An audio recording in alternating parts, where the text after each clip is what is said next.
Hi everyone, and welcome back to Reading for Fluency. Today we are going to read chapter 43, and it looks like it's a little bit longer than usual, and that's okay though.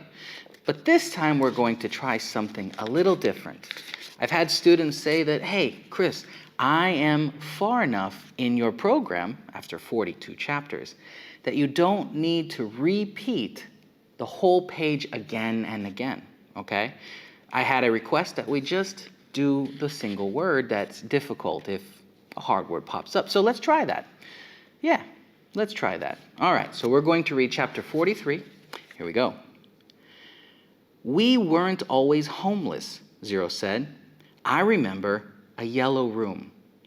How old were you when you... Stanley started to ask, but couldn't find the right words. Moved out? I don't know. I must have been real little. Already.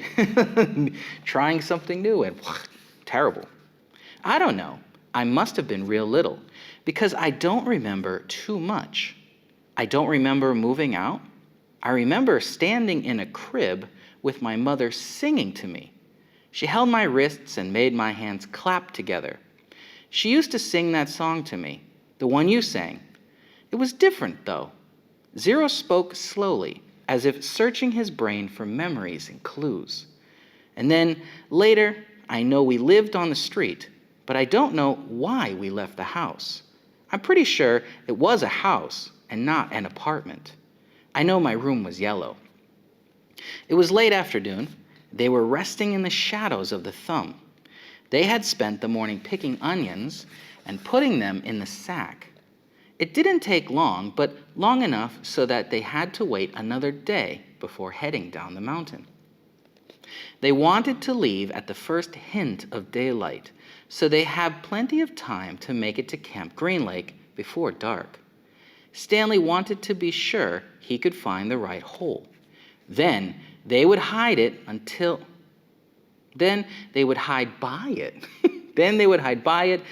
everyone went to sleep. They would dig for as long as it seemed safe and not a second longer, and then, treasure or no treasure, they'd head up the dirt road. If it was absolutely safe, they'd try to steal some food and water from the camp kitchen. I'm good at sneaking in and out of places, Zero had said.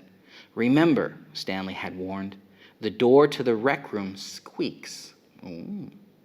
Now he lay on his back, trying to save his strength for the long days ahead. He wondered what happened to Zero's parents, but he didn't ask. Zero didn't like answering questions. It was better to just let him talk when he felt like it. Stanley thought about his own parents. In their last letter, his mom had worried that they might be evicted from their apartment because of the smell of burning sneakers. Ew. They could easily become homeless as well. Again, he wondered if they'd been told that he'd run away from camp. Ran away from camp. Ooh, ran away from camp. Were they told that he was dead? An image appeared in his head of his parents hugging each other and crying. He tried not to think about it. Instead, he tried to recapture the feelings he had the night before. The inexplicable, big word, inexplicable feeling of happiness, the sense of destiny. But those feelings didn't return. He just felt scared. The next morning, they headed down the mountain. They dunked. Well, they're not drunk. They dunked their caps in the water hole before putting them on their heads. Zero held the shovel, and Stanley carried the sack, which was crammed with onions and 3 jars of water. They left the pieces of broken jar on the mountain. This is where we found the shovel. This is where I found... Wow. This is where I found the shovel, Stanley said, pointing out a patch of weeds. Zero turned and looked up towards the top of the mountain. That's a long way. You were light, Stanley said.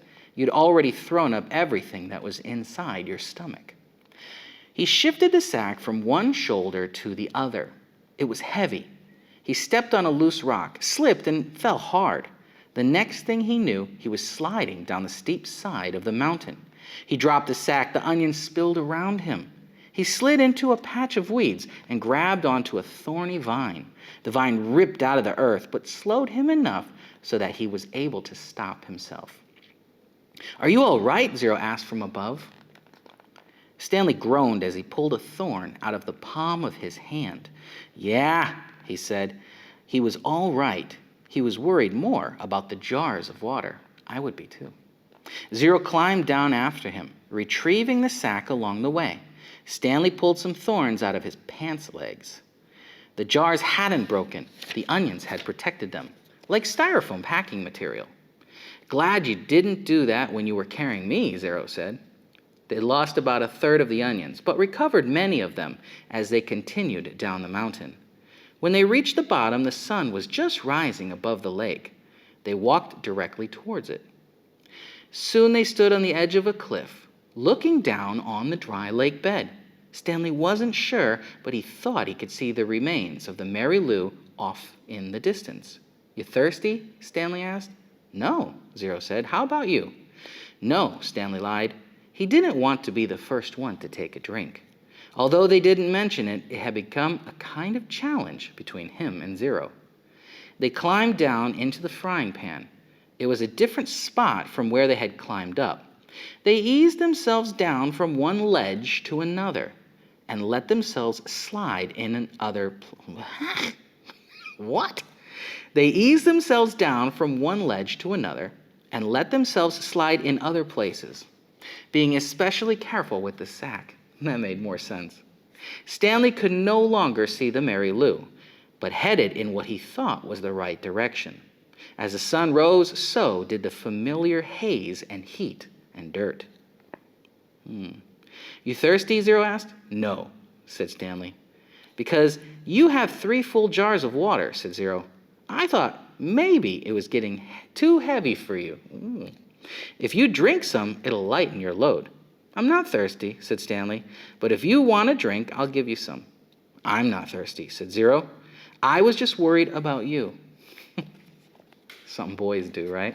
Stanley smiled. "I'm a camel," he said. They walked for what seemed like a very long time and still never came across the Mary Lou. Stanley was pretty sure they were heading in the right direction. He remembered that when they left the boat, they were headed towards the setting sun. Now they were heading towards the rising sun.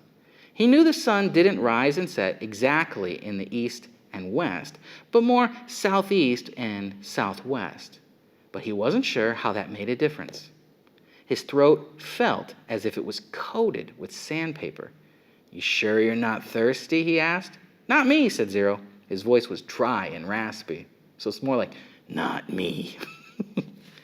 When they did finally take a drink, they agreed to do it at the same time. Zero, who was now carrying the sack, set it down and took out 2 jars, giving one to Stanley. They decided to save the canteen for last, since it couldn't accidentally break. "You know I'm not thirsty," Stanley said as he unscrewed the lid. "I'm just drinking so you will." "I'm just drinking so you will," said Zero. They clinked the jars together and, each watching the other, poured the water into their stubborn mouths. Zero was the first to spot Mary Lou, maybe a quarter mile away, and just a little off to the right. They headed for it. It wasn't even noon yet when they reached the boat. They sat against the shady side and rested. "I don't know what happened to my mother," Zero said. "She left and never came back." Wow. Stanley peeled an onion. "She couldn't always take me with her," Zero said. "Sometimes she had to do things by herself." Stanley had the feeling that Zero was explaining things to himself. "She'd tell me to wait in a certain place for her.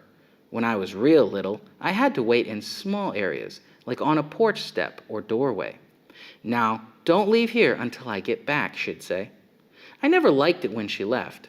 I had a stuffed animal, a little giraffe, and I'd hug it the whole time she was gone. Aw. When I got bigger, I was allowed to stay in bigger areas, like stay on this block or don't leave the park. But even then, I still held Jaffe. Stanley guessed that Jaffe was the name of Zero's giraffe. And then one day she didn't come back, Zero said. His voice sounded suddenly hollow. I waited for her at Lanny Park. Lanny Park, said Stanley. I've been there. You know the Playscapes? Asked Zero. Yeah, I played on it. I waited there for more than a month, said Zero. You know that tunnel you crawl through between the slide and the swinging bridge? That's where I slept. They ate 4 onions apiece and drank about half a jar of water. Stanley stood up and looked around. Everything looked the same in all directions. When I left camp, I was heading straight towards Big Thumb, he said. I saw the boat off to the right, so that means we have to turn a little to the left.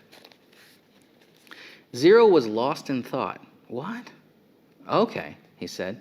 They headed out. It was Stanley's turn to carry the sack. Some kids had a birthday party, Zero said. I guess it was about 2 weeks after my mother left. There was a picnic table next to the playscape, and balloons were tied to it. The kids looked about the same age as me.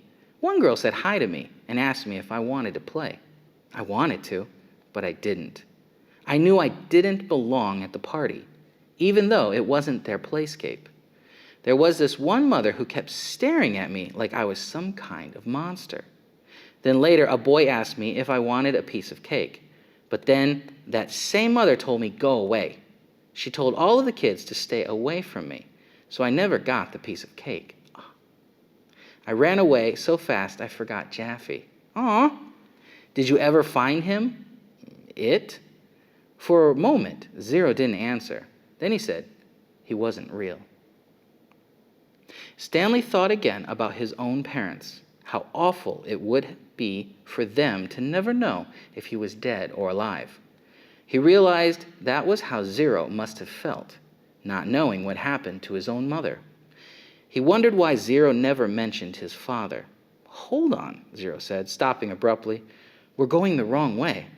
No, this is right, Stanley said. You were heading toward Big Thumb when you saw the boat off to your right, Zero said. That means we have to turn... That means we should have to turn right when we left the boat. You sure? Zero drew a diagram in the dirt. Stanley still wasn't sure. We need to go this way, Zero said, first drawing a line on the map and then heading that way himself.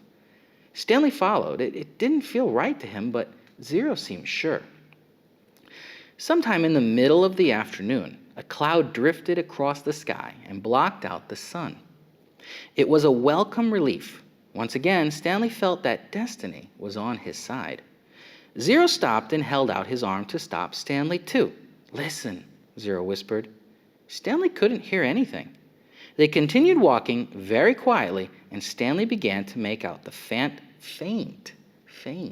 sounds of Camp Green Lake.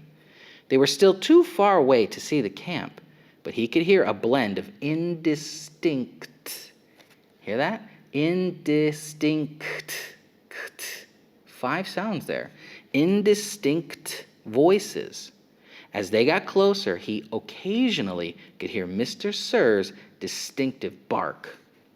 They walked slowly and quietly, aware that sound travels in both directions. They approached a cluster of holes.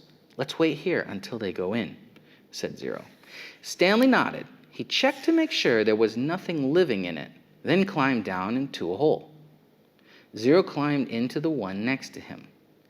Despite having gone the wrong way for a while, it hadn't taken them nearly as long as Stanley had expected. Now they just had to wait.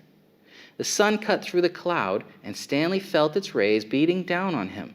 But soon, more clouds filled the sky, shading Stanley and his hole. Lucky. He waited until he was certain the last of the campers had finished for the day. Then he waited a little longer. As quietly as possible, he and Zero climbed up out of their holes and crept toward camp. Stanley held the sack in front of him, cradled in his arms, instead of over his shoulder, to keep the jars from clanking against each other.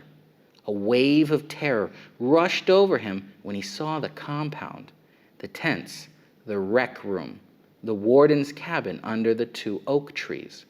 The fear made him dizzy. He took a breath, summoned his courage, and continued. "That's the one," he whispered, pointing out the hole where he had found the gold tube. It was still about 50 yards away, but Stanley was sure it was the right hole. There was no need to risk going any closer. They climbed down into adjacent holes. Adjacent holes, and waited for the camp to fall asleep. Wow, that was way faster. Reading it one time and just focusing on the hard words is much quicker than reading it twice. Hopefully this helped. If you like this style more, let me know, because when I do the next book in our Reading for Fluency series, I'm not going to read each page twice. We're going to read at a fluent pace and work out the difficult dialogue. We're going to work out the difficult words, okay? So if we hit a part with lots of emotion, I'm going to explain it to you and say, this is how you would say this, right? We are really going to start to increase our speaking fluency because the next book has lots of dialogue, lots of speaking. I'll see you for the next chapter. Goodbye.